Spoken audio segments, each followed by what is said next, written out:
there, welcome to another episode of From Ireland to Palestine. Many of you watching have probably heard of the brilliant local activist group Mothers Against Genocide. They were formed in late 2023 in the midst of Israel's genocidal assault on Gaza, and since then they've been campaigning with a special focus on assisting mothers and children who have been affected by that genocide. So here today we've got Aoife here, who's going to talk about all the brilliant work they've been doing. Welcome, Aoife. Thank you very much. So how did you, this is a question we ask most people on here, like how did you get involved in Palestine activism and what's your sort of background in activism generally?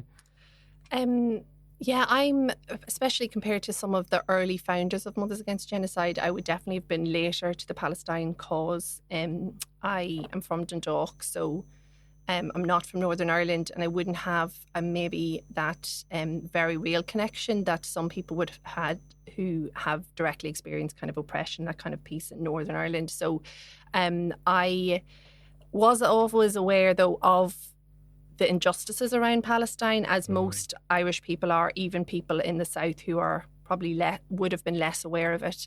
But I definitely wasn't actively kind of protesting before October 7th and the onslaught and the genocide being committed. So I started by coming along to protests on my own. I even found it difficult. I was so disconnected, I guess, from the community that at the start I even found it difficult to find out when the marches were happening and what was, like, even just plugging into the community. I think when you're in the community you think everyone knows what's going on and how can people not know what's going on. But as someone who was living in Bangor, who had just moved back from, I was living in London for 10 years and who wasn't part of that community in West Belfast where a lot of this maybe kind of started, I found it really difficult. So it took me a while to get onto the right, kind of social media platform or accounts to understand what was going on. I started going by myself to marches and found it pretty lonely, to be perfectly honest. Like, felt community when I was at the marches, but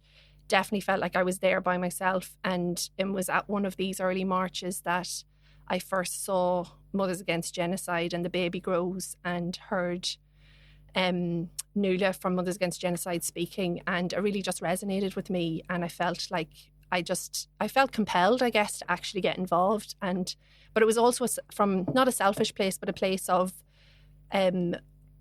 I didn't want to be so alone in feeling the way I was feeling. And so I found that community with Mothers Against Genocide, and I found purpose, and I found a way to channel my grief, but also my horror and my sense of disconnect from the wider community and where I was living. And, even my friends and family, it was a way to connect with people and feel like, I had a place where I could express how I was feeling and do something about it. Yeah, I think a lot of people have said the same thing to me. They found it very hard, like, when everyone around them was sort of ignoring what was going on.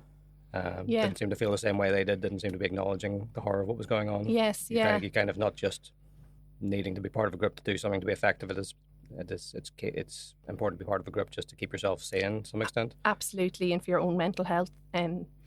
So it's been personally very supportive and has really helped my mental health, I would say, being part of an organisation like Mothers Against Genocide. Yeah, 100%. Yeah.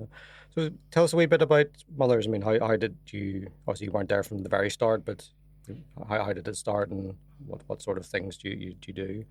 Yeah, so Mothers Against Genocide was initially started by 4 mothers in West Belfast who, like a lot of us, were kind of looking at their phones and seeing these horrific images of children being kind of bombed and to bits. And it was out of that horror that they felt they needed to do something. And they had that network, I guess, already in West Belfast where they knew people who might feel the same way as they did. And they came together. Now, there was a discussion initially around Mothers Against Genocide, the name, whether it should be Humans Against Genocide, whether it should be, there should be that sole focus around Palestine or should be broader than that. So there was that discussion, and the feeling was that these women were feeling a response coming from a place of them being mothers, but also a sense of solidarity with the mothers of Palestine, and particularly, I guess, in this case, Gaza, where they could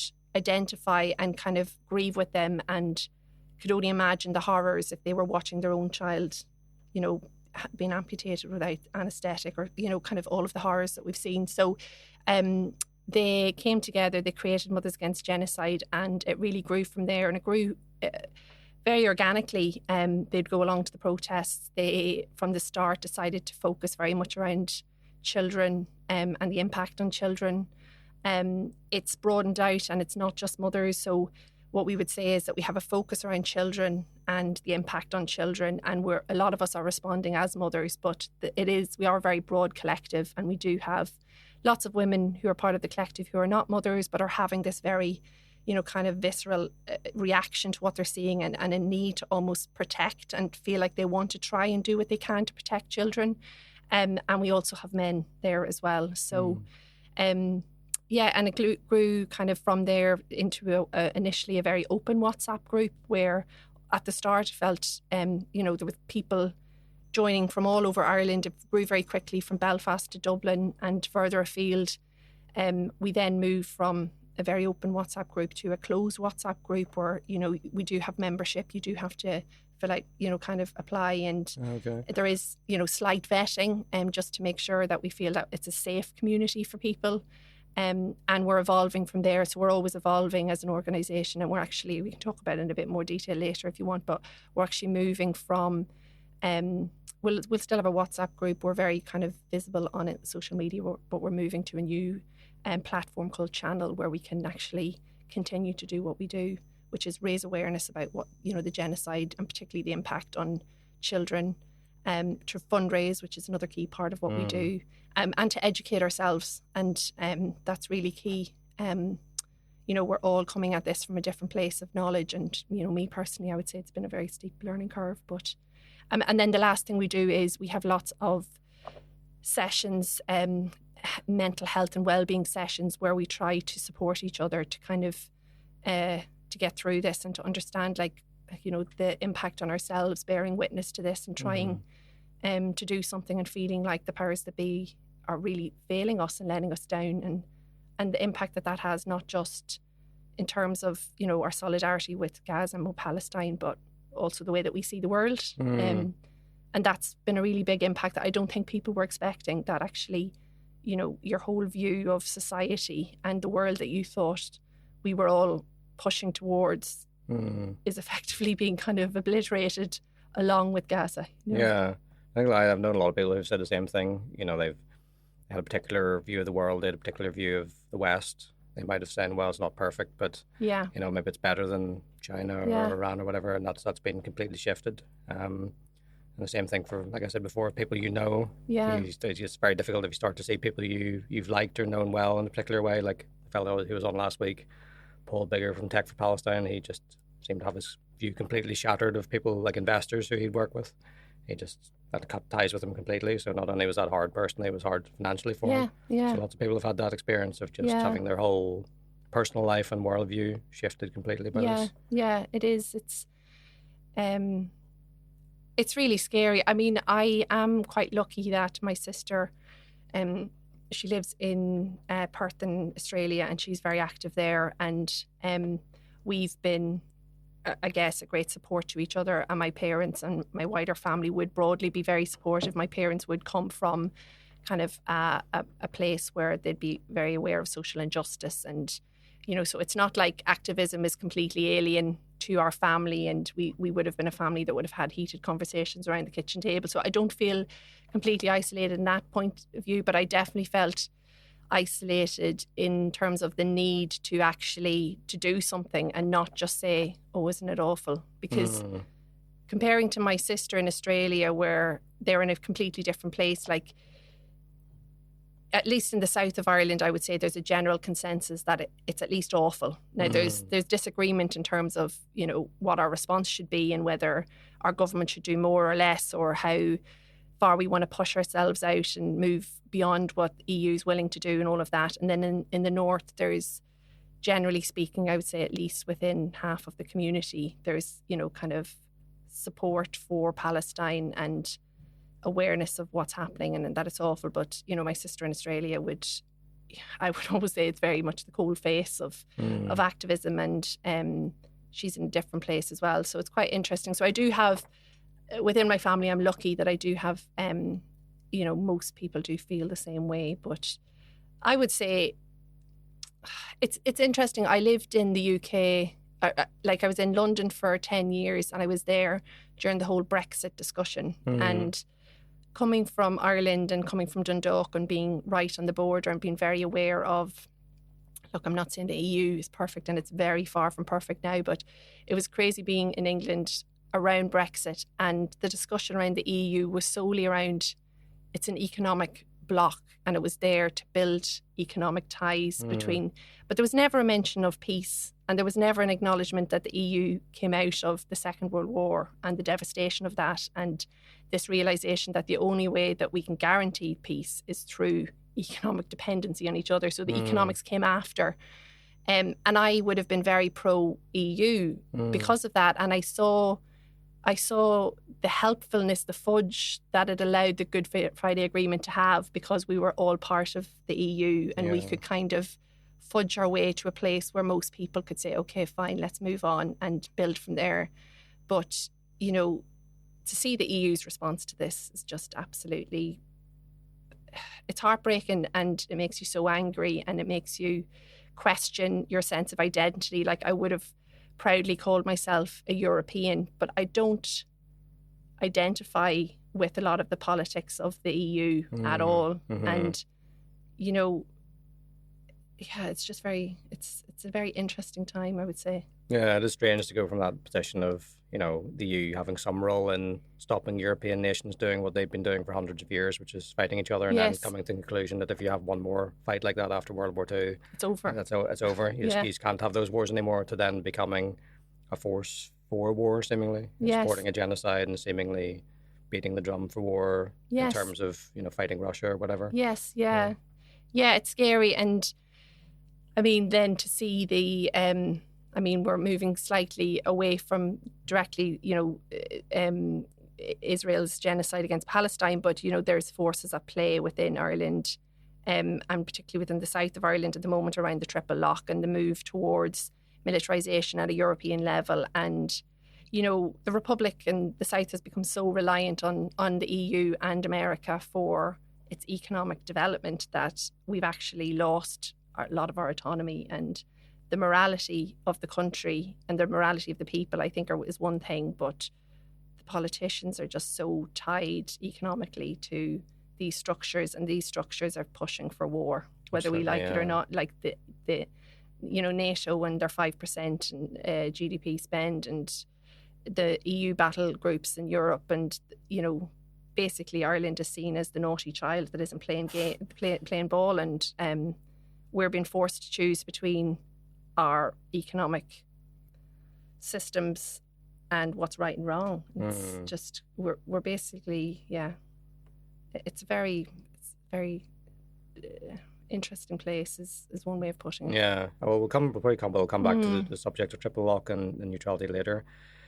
Just with that point you made about sort of the mental health sessions you had from Mags is interesting. Is it not done professionally, or is it, do you bring in professional to do it, or would it just be like sort of between yourselves? So we're very lucky in Mags to have an awful lot of people who come from professions where maybe they're yoga instructors, or maybe they come from the health and well-being kind of industry, and you can understand why they might be drawn to Mags, because they're compassionate people, and they need, when you feel compassionately for people and you build your, kind of your career around that, you can then lend yourself to. So we've been very lucky. We've quite a few members who can run sessions, but we have also brought in other people where needs be. So we had a recent session with a doctor of trauma in Dublin, and she talked about trauma and PTSD, and there was obviously a focus around, we do have Palestinian members who actually are on our WhatsApp group who are in Gaza as we speak, and it's absolutely heart-wrenching when they message, because you can see how much it means to them to have the solidarity, even though we feel like we could never do enough for them. So we do have some Palestinians, or we have Palestinians who are now here in Ireland. So, that session was a general session around trauma and the management of trauma, but it also moved into our trauma and the trauma of people looking at our phones and seeing the most horrific images that you just can't believe what you're seeing on your phone. And you know, it almost looks like a movie, and it impacts you. You can't help but it impacts you, and it has a real risk of impacting your mental health. And I think it does impact your mental health. And definitely, yeah. So we've brought in people as well, but we are lucky. We have a lot of practitioners within MAGS. Yeah. Now, I find the same thing, like in your quiet moments, suddenly you find popping into your head something you've seen on social media. I find even when I see small children now, you start thinking, imagine if those small children were in Gaza, what would be happening to them then? Especially if you are dealing with like a social media side of things, you're just getting this, even if you're trying to manage the extent to which you're exposed to it, you're just getting this torrent through all the time from your messages, from things people are sending you. It is really tricky, and I do have a small child myself, so she's about to turn 3. She'll turn 3 in next month in August. And so when this started, she was still very much like a babe in arms, you know, and I was still breastfeeding her, and I was still battling with the whole, you know, nighttime routine and getting her to bed, and what's she going to eat and what's she not eating, and has she had enough, and is she warm enough, cold enough. And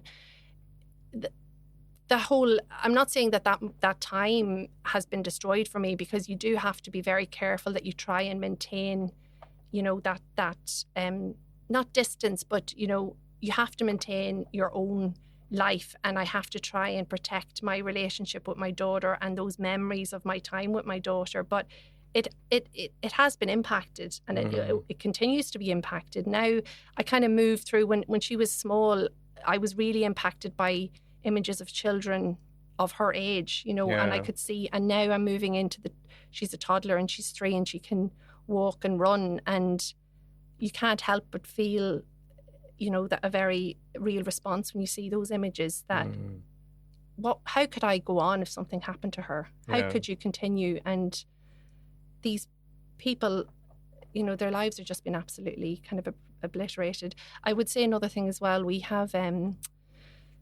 great links with Palestinians who are here in Ireland, and there's a woman in Dublin currently who was brought over on the child visa scheme. Her son lost a leg, and she was brought to Ireland for treatment in Dublin. She's based in Dublin, but she was forced to leave her 3 children behind with her 80-year-old grandmother. So she's in Ireland in safety, and she has to, you know, call her children in Gaza, not knowing if they're not getting enough food. You know, they're hungry.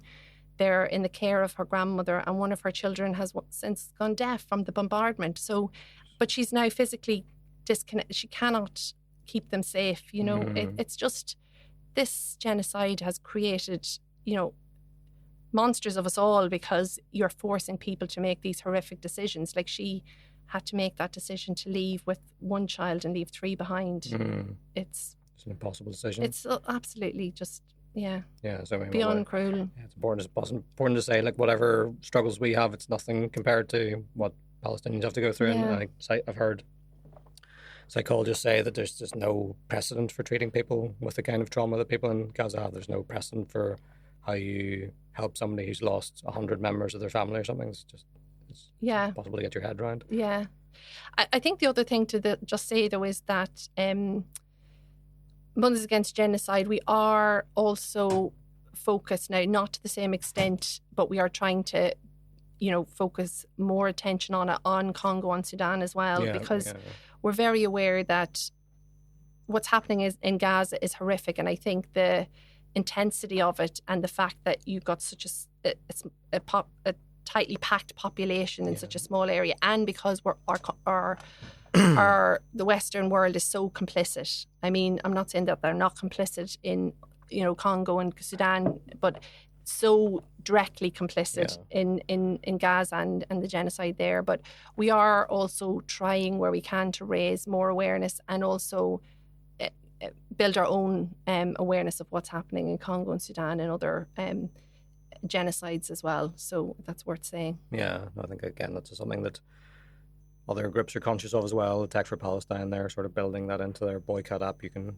boycott things to help Congo and so on. So it's quite a common thing that it's all interlinked. It's all part of sort of colonialism, and Western interference in these countries.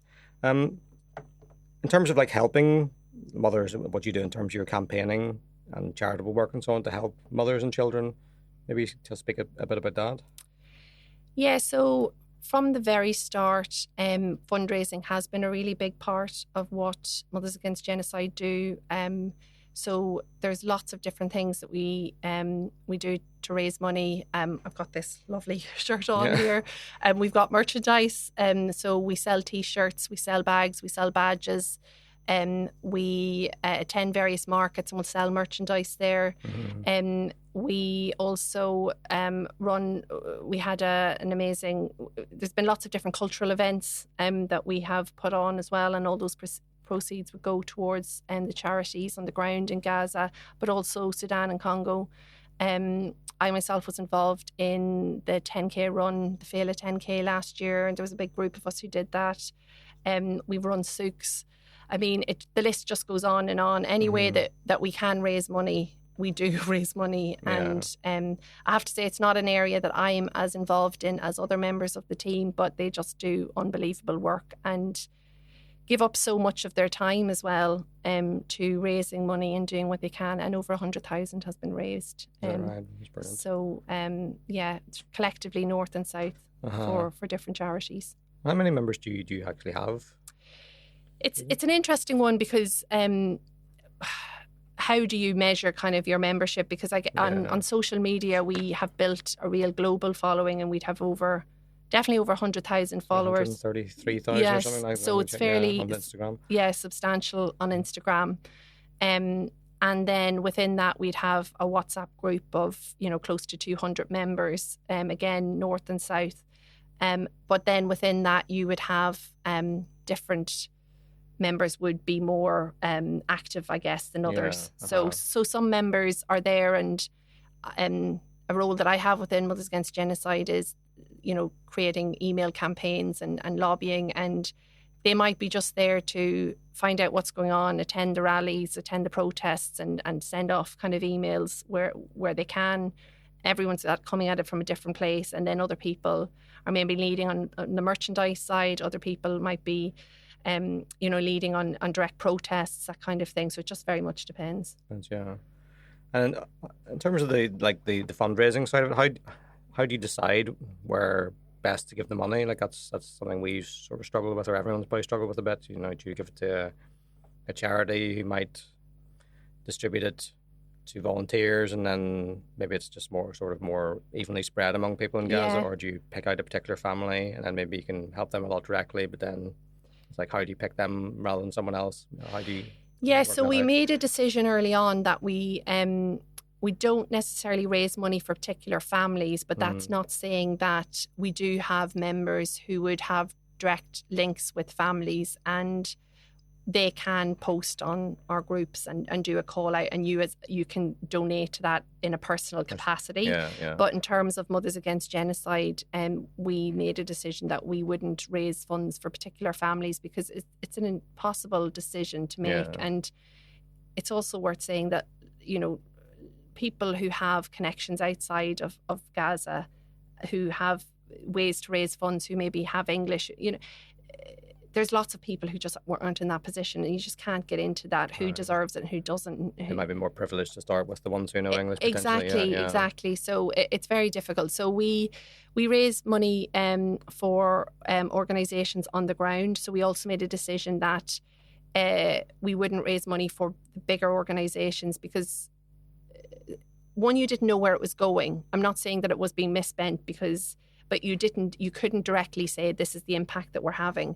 And two, throughout this whole thing, access has been the biggest problem by, a lot of these organisations trying to get in, trying to do it. Yeah. So we have direct routes with organisations on the ground, and we've built a relationship with them, and we directly send money to organisations on the ground in Gaza. So soup kitchens and exactly, distributing clothes, that kind of thing. Yes, exactly. And helping people who have an organisation that we work with was set up to help disabled children, and that was pre this genocide. I think not unfortunately, but the fact is that Gaza has known bombardment before this. This whole kind of every now and again mowing the grass or whatever that horrific term is. So there was already a lot of amputees. There was already a lot of people who suffered in Gaza. And so this particular organisation is amazing that they were set up to support people with disabilities beforehand, and that's obviously the need has grown massively. So that's one that comes to mind. And we do work with another organisation who provides psychological support as well on the ground. I mean, the point you made earlier, how can a society, how can a community ever come back from something like this? So there's lots of try. You have to try, yeah. I know you've been travelling recently, but there's a kind of interesting thing Mothers are doing recently was around the Occupied Territories Bill. Yes. People who don't know, that's a bill to ban goods being imported to Ireland from the occupied territories, and the controversy at the moment is, well, I think some of us would argue everything from Israel should be banned. There should be nothing coming in, same way there was for apartheid South Africa. Should be the same for apartheid Israel. But right now the focus is this bill, and we're trying to get the strongest version of it through possible, and like with including services. Yes. So you Mothers had run a campaign recently around that. Yeah, so we've been pushing for the enactment of the Occupied Territories Bill for quite some time. It was promised before the last election, and it was a very cynical move by the government that, they tried to take the question out of the election by saying, yes, it will be passed, but didn't go into any detail about what that would look like. And then post the election, then there was, there's legal issues here and we're not sure. And as you said, it's actually only a ban on the occupied territories, so West Bank, Gaza, East Jerusalem type places. It's not a complete ban on Israel. So it's not even, it's the bare minimum. I don't even think it's the bare minimum, but at the same time, we have to push for it because, one, it's further along. So it was brought forward by Francis Black, I think it was 2018, and it has momentum around it. So we decided to get behind it and push as much as we could. Where it is now, as you said, goods are included, and it's likely, to come into effect hopefully quite soon. But, services aren't, and services are 70% of, the trade. I think what's been really horrific, the more you learn about what's going on is to understand that Ireland is such a massive, or the South at least, is such a massive trade partner of Israel. That's huge, yeah. That has only grown, and, the complicity that we have, it's tied in with, the tech sector that we have, and our whole economic growth has been built on, on these trade links that we have with very questionable organisations and people and organisations doing horrific things. And, we're keeping our mouths shut and we're kind of banking it, and it's just horrific. So, it's likely, we're really pushing for services to be included. And I think sometimes people get very, they switch off a little bit when you start going into the detail of these things because they're maybe not as involved, and you start talking about the Occupied Territories Bill and they're like, well, this is too much. I know something awful is going on over there, and I know, most people in Ireland would say they know that Israel is at the very least, completely going above and beyond what anyone would define as self-defense, but I don't think they get the detail. But I think that example of Airbnb is very real. This idea that settlers can kick Palestinians out of their home, particularly in East Jerusalem, can turn it into an Airbnb and can profit from that Airbnb. People get that because lots of people use Airbnb, and that is so wrong. Yeah. And, that's why services are important, I know that Airbnb is obviously an official target of the boycott movement, so it's one we draw people's attention to a lot as well. But yeah, I think there is sort of confusion around that does make things a little bit more complicated than they need to be. Yeah. You would probably get a lot more people rallying around the notion of a total ban with Israel because it's just so straightforward. Yeah. I think I saw some polling in Britain recently, which I think majority of people supported banning Israeli products from supermarkets. So yes. We would think there would be possible to get momentum behind that in Ireland. And it was great to see the co-op take the lead there. But, that proves why we need cooperatives, because where you have, I do most people are good. And I think in my darkest moments, that sounds all very, I don't know, but, you do have to remind yourself that most people are good. And I have family in America, and I struggle to even, I've almost stopped engaging with them because I don't even know, I don't even know what to say to them. But I have to remind myself that most people in America are good. Yeah. Despite everything, most people in Britain, in England, I lived there for 10 years. Most people are good. And, most people in Ireland are good despite what we're seeing with the rise of the far right and all of the horrific rioting and things that we've seen. Most people are good, but there is a real, we're failing, something, well, we know why these things are happening, but we're failing to communicate why these things are happening. So when I'm talking about things are happening, we know that inequality is on the rise. We know people are being left behind. We know people are angry, and we're not providing any real solutions. So then they are pushed to, Brexit or reform or Donald Trump or, these online organisations, and suddenly they end up in a place that I don't think they even expected to be. Yeah. I think I could say the co-op example is proof that people are basically good. Yes. When you have a more democratic way of running a supermarket chain where the ordinary people have a say in how it's run, suddenly you get better decisions. Yes, absolutely. So that's why you would want more co-ops, because you bring in that democratic element. Yes. And the co-op supermarket in Britain has banned Israeli products. One in Italy, which is a separate company, has done it. Brilliant. So it is proof that that's a good model. Yes, absolutely. To adopt. Just going back to the protest of the Dáil. Have you had any updates about? Because that was from Monday night into Tuesday morning, wasn't it? Have you heard about how that went?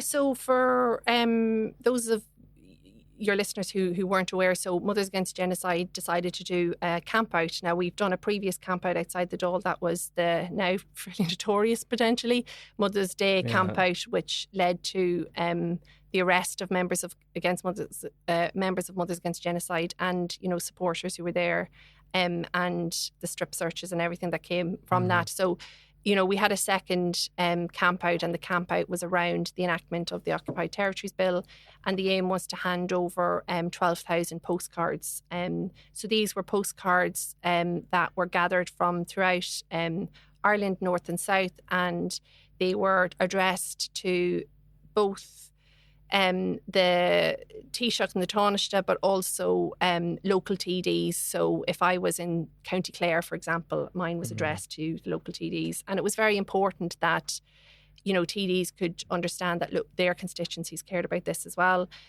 Broadly speaking, the camp out went a lot smoother than the last one. The Mothers Against Genocide, all of our actions are centred around children and the impact on children and families. And we had lots of images of, children being starved. We had, kind of shoes representing the children, flowers, music, candlelight. And in the morning, Frances Black came out to accept some of the postcards and bring them into the Dáil. But we had issues getting the rest of the postcards into the Dáil. So there was a refusal by staff initially to accept them. They only wanted to accept six of the 12,000.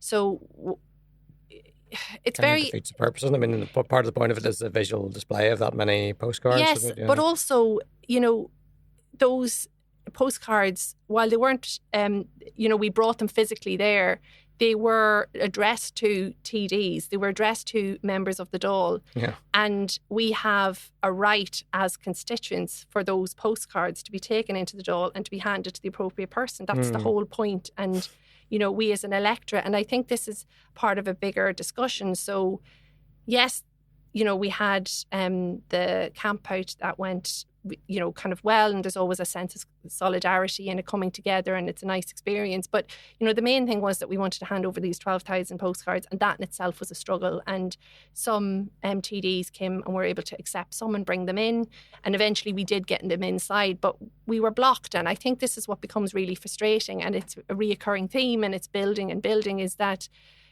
all of the norms of a democratic society is now being eroded. And that's just a very small example. But, the idea that you can't get a postcard to a TD, to your TD who represents you, because it is, now I'm not saying it's because it's, it's a Palestine solidarity, but, it just feels like there's constantly more and more blocks being placed in front of us. And, everything that we thought that we knew about our rights as citizens, and our responsibility and the responsibility of our governments and our elected representatives, that's all shifting. And, the example that we have in the north is where Mothers Against Genocide members were blocked from going into Stormont to meet with Michelle O'Neill, for the listeners who aren't aware. So we had a demonstration outside Stormont in late, probably mid-May actually. This was, I say the height of the starvation's still there, but we felt like it had hit, a point where we just had to get, we had to engage directly with politicians more, so we had to put more pressure on them. We had a letter we to hand over to kind of representatives in Stormont. Coming out of that, we did secure a meeting with Michelle O'Neill, and that meeting was at Stormont.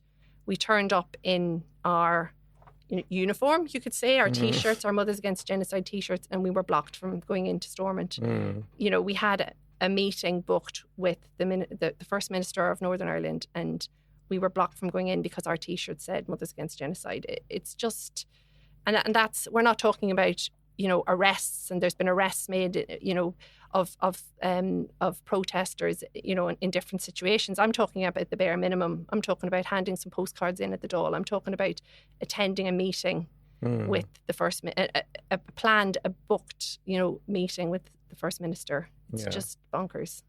And I know we have asked this before, but why do you think that is? Why do you think it's been such a sort of nexus point for erosion of rights and clamping down on people, this particular issue? Is it just the fact that we're so tied into an imperialist system and Israel's so core to that, or is it that politicians just get worried about a rise in activism generally, and they're worried that'll transfer to other things and erode their power through that method? Or why do you think it might be?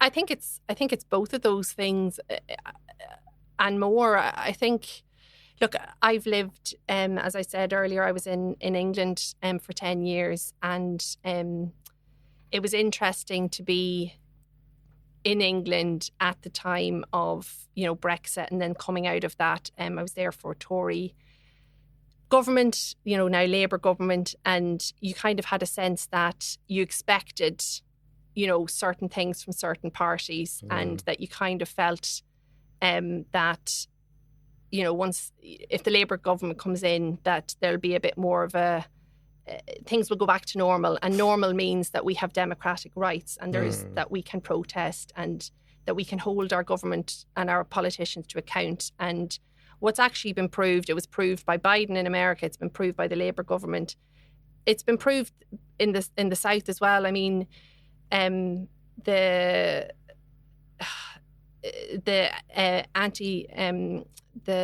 what's the name of the International Holocaust Remembrance Alliance definition of anti-Semitism. I have it written down there because I always kind of mess it up. But that whole law was pushed through, that bill was pushed through in the South extremely quickly. It wasn't included in, the election manifestos.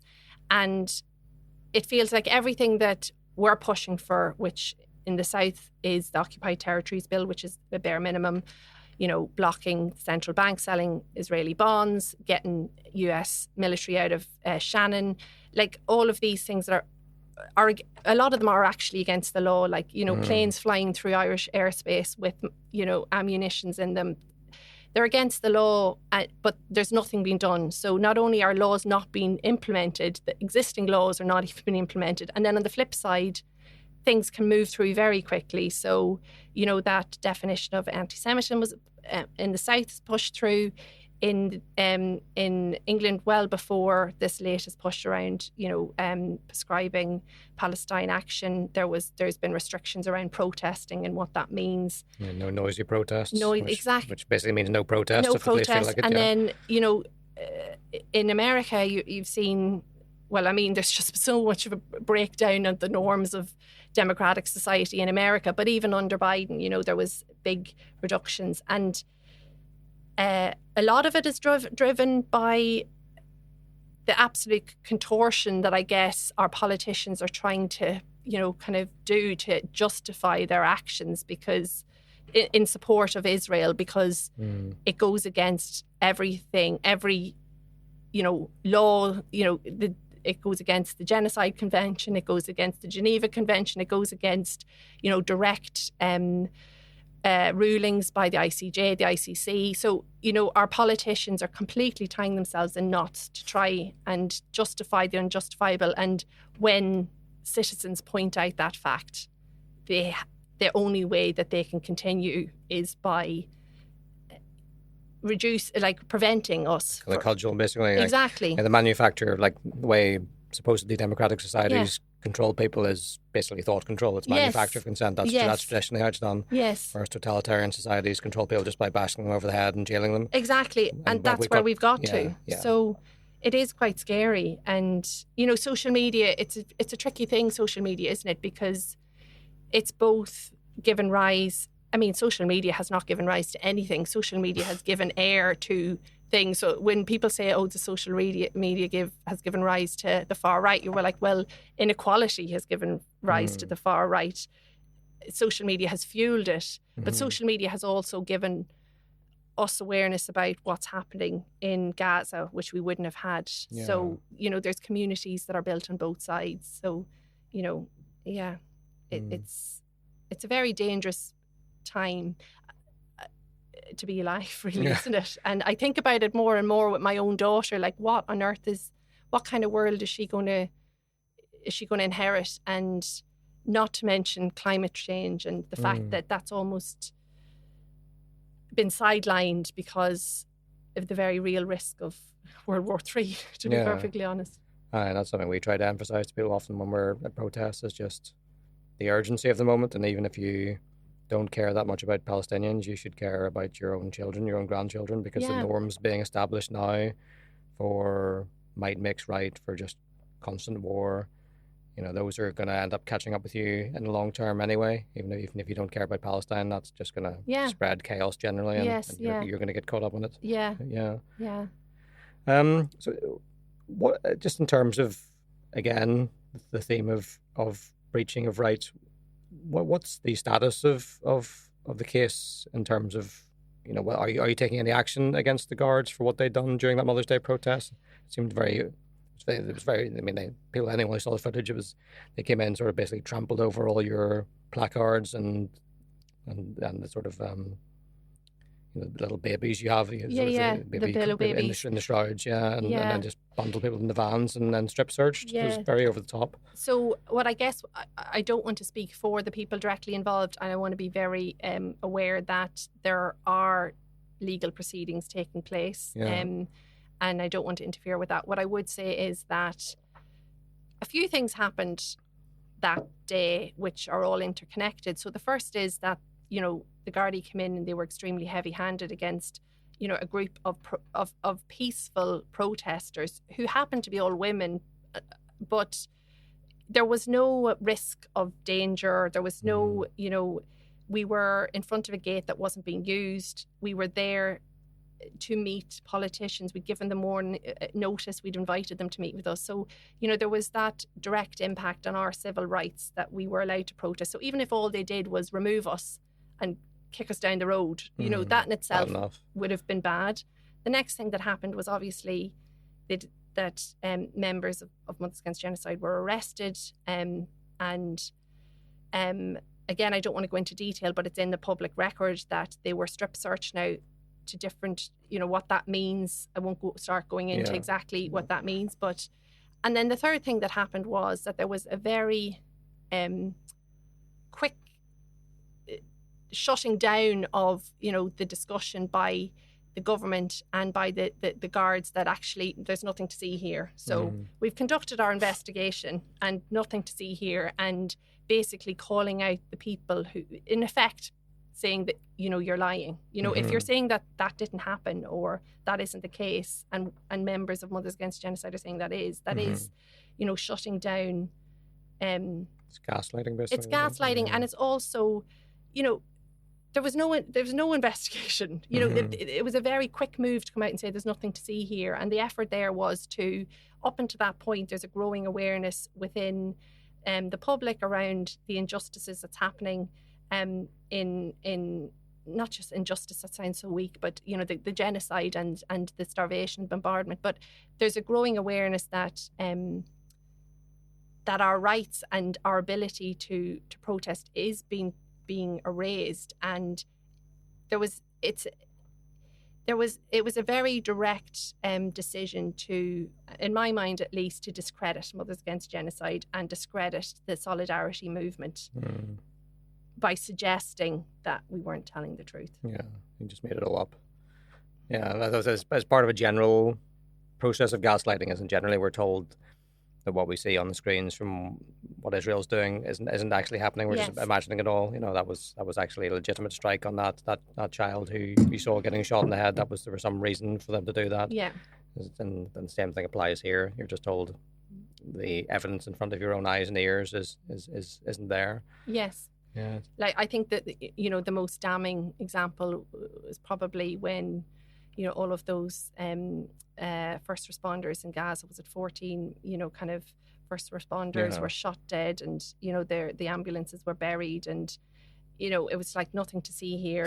They were all suspected Hamas kind of not supporters but actual members, and only for the fact that there was that recording that it came to light. But it was you could see how quick the narrative is out. Oh, this, nothing to see here, nothing to see, and it gets repeated, and it's terrifying the way that our media has allowed itself to be manipulated, or our willing participants. I mean, allowing itself to be manipulated suggests that they're kind of passive in this, but they're definitely not passive. They're very actively spreading this disinformation and discrediting information that comes out, providing evidence around the genocide. And if I hear one more time the Hamas-run health ministry, I think we're all just going to, we don't even know what to say anymore, do we? No, exactly. The media's default position is to assume Israel or the government or the police are telling the truth, and they just go from there. And I know instances of policing that we've suffered under in BDS or IPSC. Yes. The reporting has generally been just to assume that the police narrative is true, even when there's footage showing completely the opposite. Yes, yeah. It's part of a trend. I mean, you've lived, as you mentioned, you've lived in England. You've obviously lived here now. You grew up in the south, so you've seen the policing from three different angles. What do you think are the differences between how Palestine activism is policed, and how do you think it's changed maybe since all this started? I mean, I left England in January 23, so I wasn't in England for the start of the genocide, but I was in England for Trump's first election and our first time in office, and I was there during a lot of the climate kind of protests. So what I would say is I attended a lot of protests in London, and I guess there's nothing quite like it in terms of the scale. The scale is unbelievable. I attended as well, some of the Black Lives Matters protests during COVID, and broadly speaking, I think as an Irish person in England, you probably don't feel 100% comfortable around the police. They carry weapons, and that feels very strange. That seeing guns and kind of seeing that policing. So I would say in England that they're very present, and they're there in large numbers because there's also such great high numbers of protesters or people there in the first place. You're also aware in England that there's cameras everywhere. That London is kind of the most surveillance city, I think, in the world, potentially. I'm sure, It's up there, yeah. It's up there.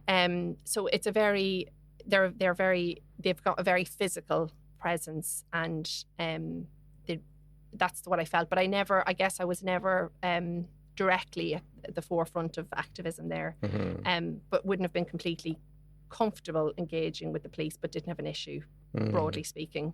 But that was before all of this, and I know that... and the Met Police are maybe different from the rest of the police, I suppose, in England as well. They're maybe a bit more, have a worse reputation generally, I think, don't they? I think in England, like in lots of places, but particularly probably London, that they're trying to do what they can. They're aware of community policing and I'm saying trying, but, you know... gesturing. So I guess what I would say is you have at protests in London, you have, you know, hundreds and thousands of people, and therefore you have a big police presence. But broadly speaking, I was never at anything where there was an issue, and you know, it was fine. That has changed, and I think if I was there now, I would have a very different story, or I would have seen different things, but I haven't been there since the genocide kicked off. Then I moved to the north, and I have to say the north is an interesting place because you've got the Parades Commission. So, you know, you have a police presence at most of the organised kind of protests, and broadly speaking, I never really had an issue. I felt like once or twice there was a Zionist who came along to some of the protests and was shouting things, and the police were usually quite quick to kind of shut that down and enable the protest to go ahead. So I think the PSNI are again quite conscious of, you know, they want, or at least they need to be seen, and they want to support. They have to be seen to enable kind of peaceful protest, and across there has to be that sense of you know, kind of equal treatment. So, you know, that was to up until very recently, I would say that that's been the case, I guess, in the north, and probably still now that the PSNI are a bit more cautious. Like, for example, I was protesting at Stormont when Keir Starmer came on, you know, his, you know, newly elected MP kind of trip of all of the, as a principal, I don't know what the term is, but anyway, he was in Stormont, and I was part of that protest, and we weren't sure when he was arriving, and I, you know, we asked a police officer kind of, is he here yet? Is he not here? And they were actually like, well, head on up there, and I'd say in 20 minutes you'll see something. You know, it was actually, and they took even a picture of us. We got a selfie there, and the police officer took a picture. So I'm not saying it's always like that, but I would say that there's been moments with the police where they've been helpful, and they've moved people on who need to be moved on, and it's fine. I think the Gardaí down south are a different kettle of fish completely, to be honest. And I've had not lots of direct engagements with them, but I know Mothers Against Genocide are seeing an increasingly aggressive, or not aggressive, confrontational, I guess, presence from the Gardaí. So the experience I have with the Gardaí is for St. Patrick's Day last year, so not 2025, 2024, I was involved in rowing a puppet of Genocide Joe down the Aoife for St. Patrick's Day. Is that the one carrying the ice creams? Is that yes. Yeah. So this idea that there's lots of Americans in Dublin for St. Patrick's Day, and that we needed to make it clear that, you know, America were complicit, and that Ireland stands with Palestine. That was broadly our message. And the Gardaí we were on the Liffey, so there was no danger of us, you know, hitting someone over the head with a big puppet or anything like that. But we were effectively told we had to leave the area. We were frog marched off, if we could be, from the water, so we had to exit as quite quickly. And then when we were out of the water, we were told we had to leave the city centre, and that's what was happening. And our details were taken, even though we hadn't posed any kind of a threat. We weren't doing anything illegal, but our details were taken, and we were escorted by Gardaí out of the immediate vicinity. So it's just an example of over-policing, I guess. And then we've seen it escalate further from there, where you've actually got the Gardaí, you know, destroying a vigil, you know, a very our images of all these, children who've been bombed and starved to death, destroying that, marching, stamping all over it, and then dragging mothers, off from the ground into Gardaí vans and taking them off and strip searching. So, I feel the guards, the Gardaí down south are, they're quite. I don't know if it's almost the Irish government want to be seen as being as tough as they possibly can on the Irish public, because they need to be able to show the powers that be that they're doing what they can. I actually don't understand it, but it's definitely, I was never nervous of the Gardaí growing up. I never had. I lived on the border, and I was very aware of when you cross the border that. Now I'm from Hackballs Cross, so I'd be very close to South Armagh, and you felt that there was a different relationship with with the police services in the north, and that has improved over time. But definitely when I was younger, that would have been a fearful relationship. Whereas I never had that fear with the Gardaí. You never felt that they were not on your side and that there was an issue that you couldn't go to them. But it feels like they're now very much on the side of the institutions and the institutions being, kind of the government and industry, and it's a shift, and it's sad because I've always been proud to be from Ireland more generally, but I was proud that in the south that the Gardaí didn't carry guns and that they policed with community consent, and this idea that even during COVID, yes, there was lockdowns and all of this kind of thing, but I do remember the government coming out quite clearly saying we're not going to pass any bills, we're asking the public to do this, and we're going to police through consent.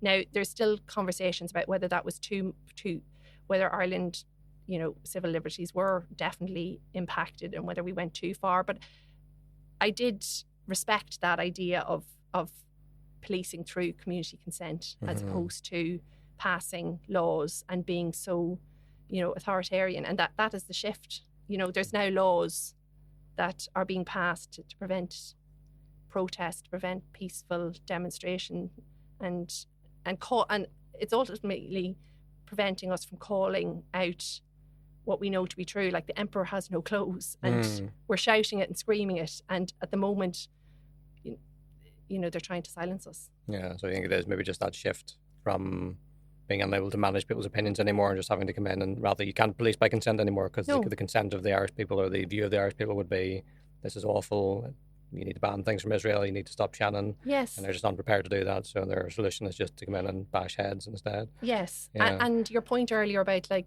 is this part of a bigger kind of global problem, and it is. It's our government can't come out and say we can't pass the Occupied Territories Bill because America, politicians in America have told us that if we do that, it will impact our industry. So we have to lie. They have to lie, and they have to say, well, it's the Attorney General, and the Attorney General says that it's not legal, when the Attorney General is saying that this is a political choice. It's very clearly a political choice. So they are lying to the Irish people, and because they can't tell the truth, because the truth is so horrific that we are willing to ignore the fact that not just children. I think that the fathers and the men of Gaza have been completely vilified as well. But our focus is around the children, that the children of Gaza are paying the price so we can have a comfortable Western life, and we can buy expensive things and live what we live in the way that we've become accustomed, I guess, even though that way of life is causing more stress and mental health issues, and potentially creating unhappy societies ultimately, isn't it? And a part of that is the rise of the far right as well. Yeah, well, that's actually going to come on to that. Actually, was people in our group, BDS Belfast, have said that they see Dublin has completely changed since they feel it's a different place from what they grew up in. Have you noticed that? Well, I know you're based in the north now, but have you noticed a massive shift to the far right yourself? Yeah, I mean, Dublin, yes, but I'm from Dundalk, and Dundalk has seen a massive rise in the far right as well. Yeah, I have to say that there's also been communities, Dundalk communities have been amazing. Dundalk Communities United, they're an organisation that have been created to respond to that, and you would have seen maybe the Mary Wallopers and would be part of their protests as well. So there is it's a time to be proud of the response of Dundalk, but there's also, I would say, I'm closer to what's happening in Dundalk, and I don't recognise my town sometimes. You know what I mean? Yeah. Like it's scary, but it's sad. It's also sad. It's quite sad when you see people from your town saying things that are just so against everything that you believe, and you thought that we all believed. So, but there's obviously it's what's interesting, I guess, in Ireland in some ways, north and south, is that we've been a bit behind on this. So, I did live in London, as I said, and we saw Brexit happen and we saw riots. So there have been riots going on for quite a while in England.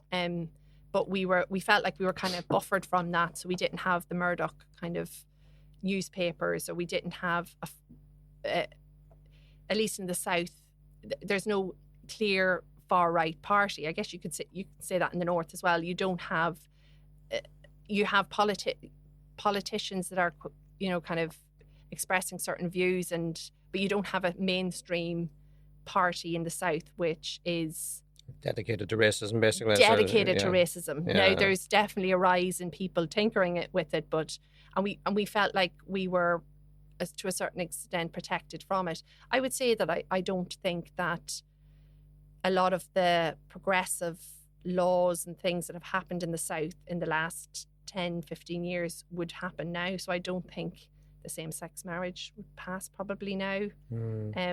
I don't know whether the abortion, law would have passed. I think that there's been a real polarisation, and there's a lot of issues are getting sucked into it, So, yeah, it is. I think the other thing to say is that there's been a failure of leadership around this, as in there's been an unwillingness to address the root causes of people's sense of, kind of being left behind and feeling like they don't recognise their country, or they feel like they don't have a part to play in society, and all of this kind of piece. And no one's been willing to come out and very clearly explain why there's been a rise in immigration in the south in particular. So I'll pick the south because I do understand that the change has been quite dramatic. Like, I grew up in a time when I didn't really know anyone whose parents were divorced. Like, when I was in primary school, everyone I knew went to mass. Everyone basically had a mum and dad at home. Now, whether they were happily married is another case, but everyone was white. And if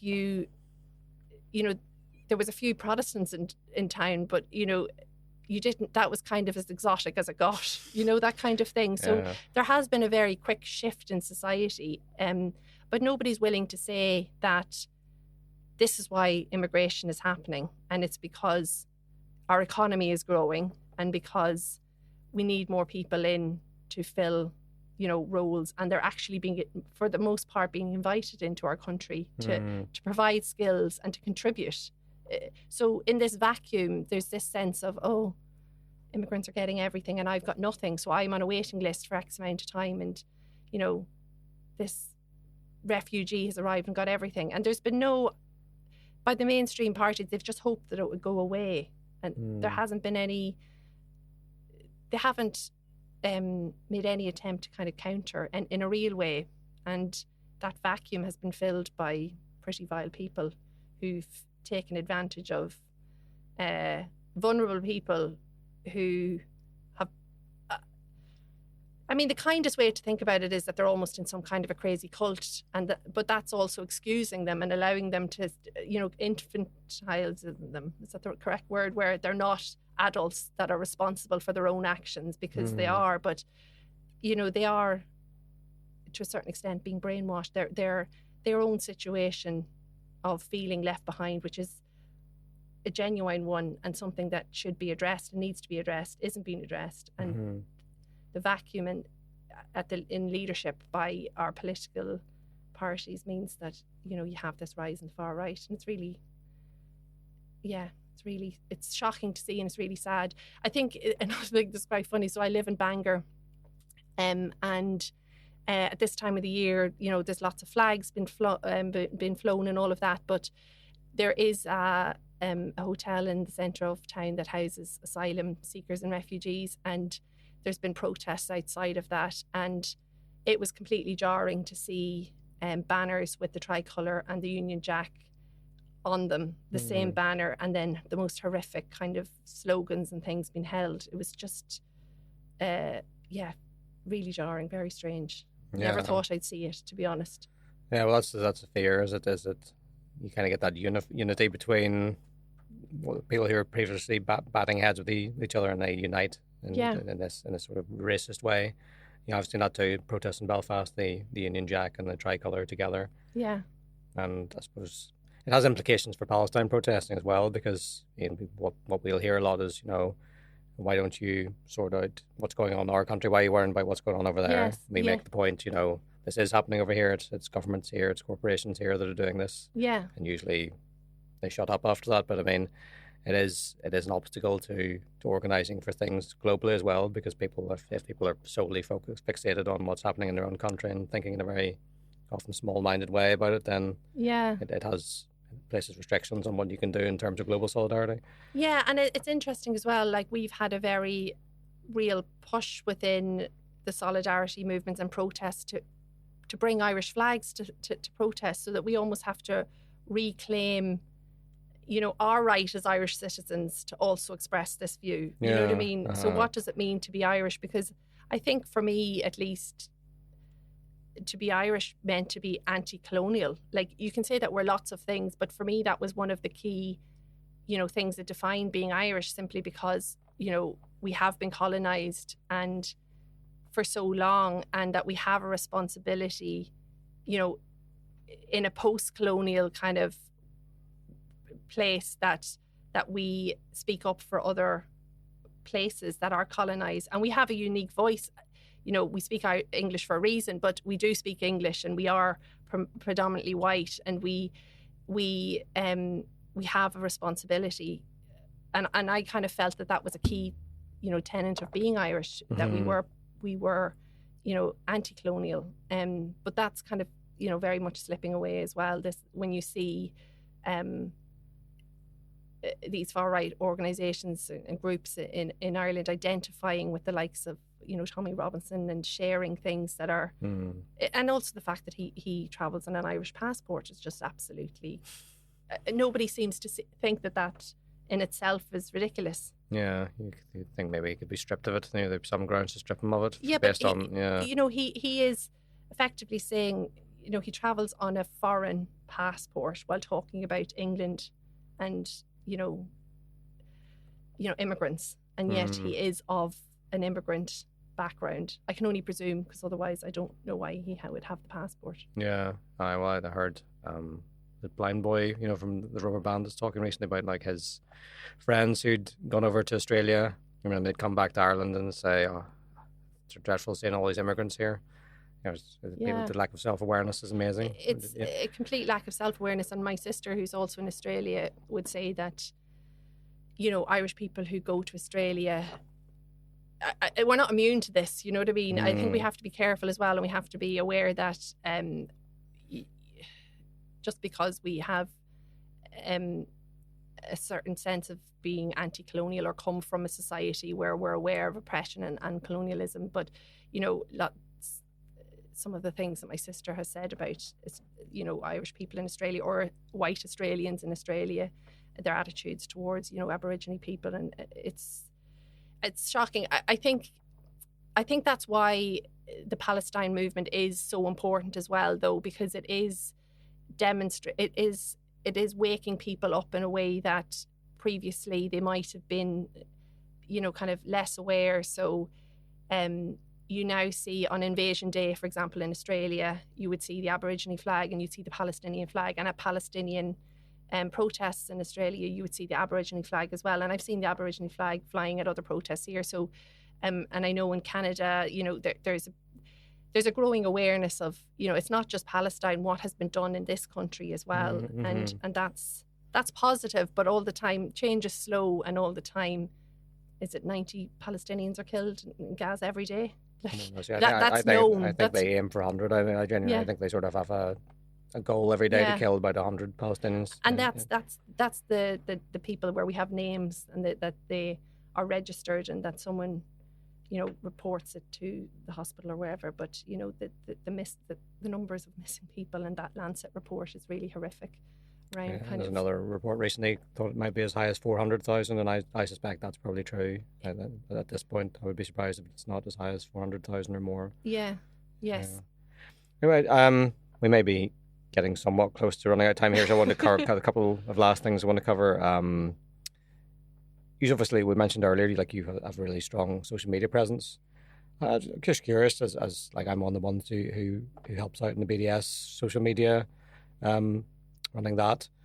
How many of you run it, and what's your approach to social media? Because you have a slightly different approach to BDS. We maybe put just one or two things every day and try and let those sort of sit on their own, and it's very specific focus, very about boycott, direct action, and nothing else really.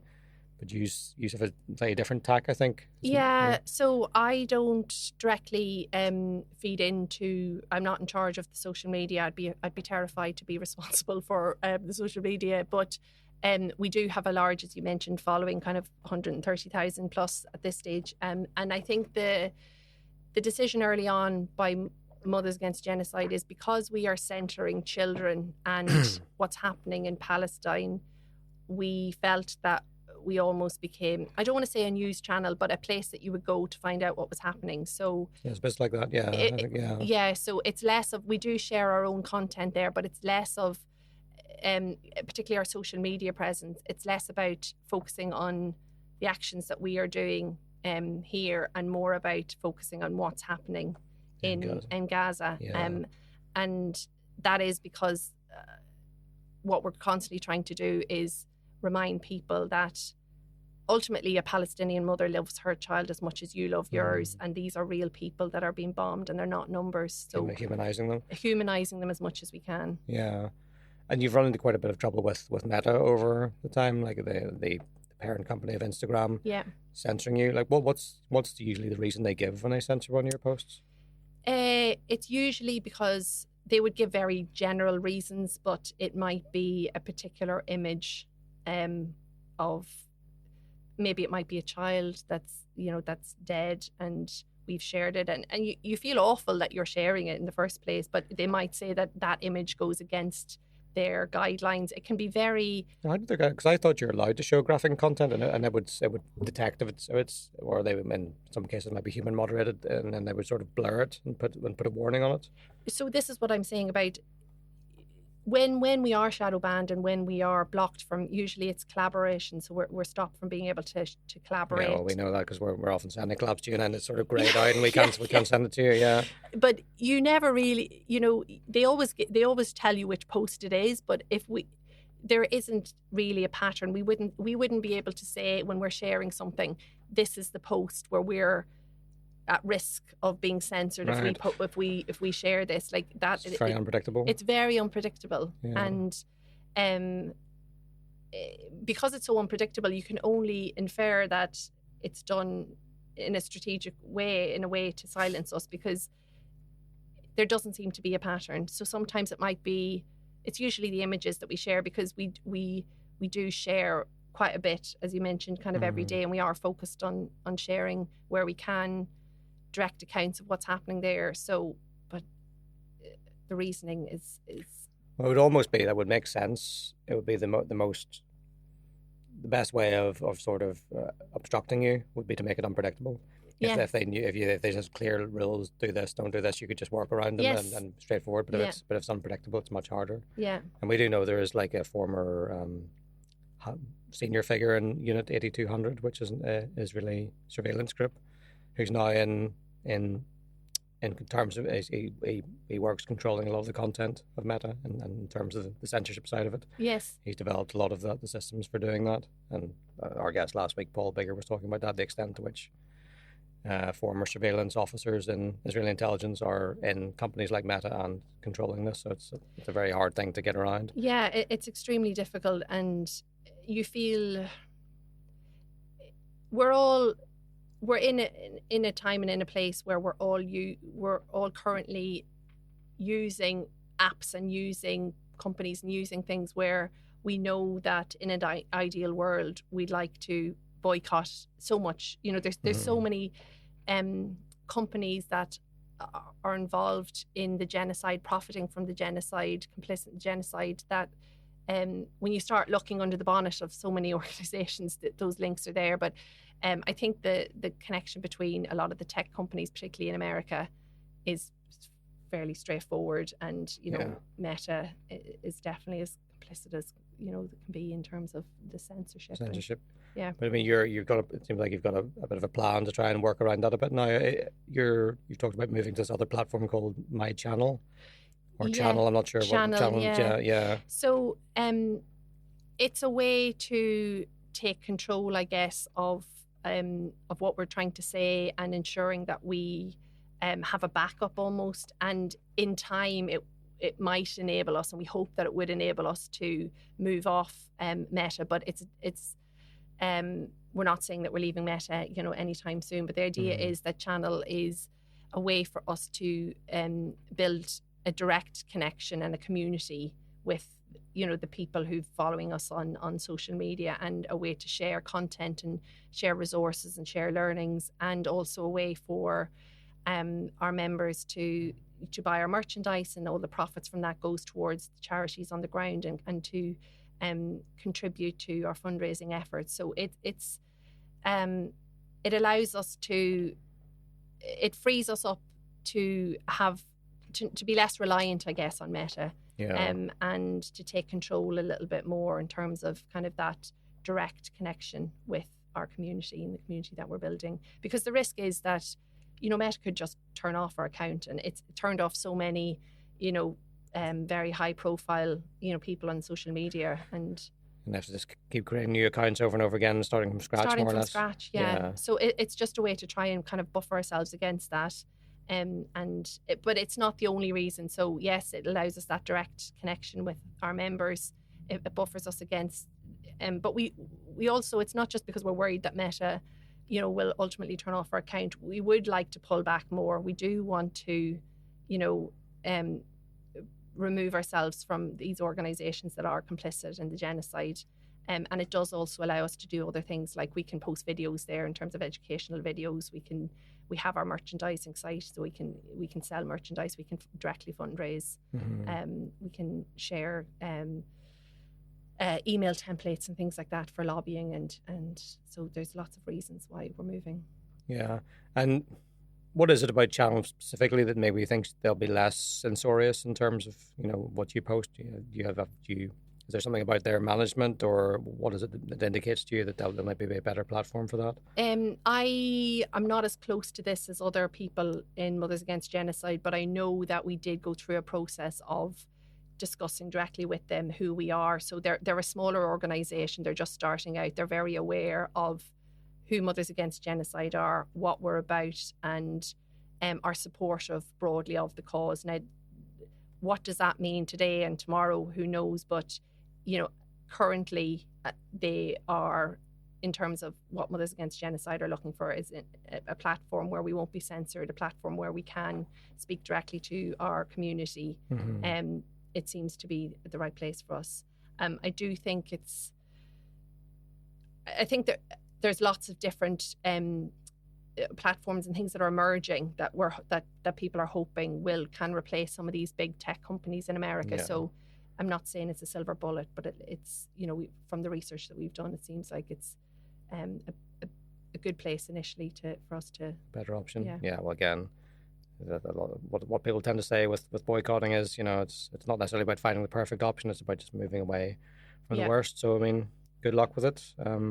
Good luck with everything else Mothers are doing, and thanks for coming on and talking to us. No problem, and thanks very much for having me. you.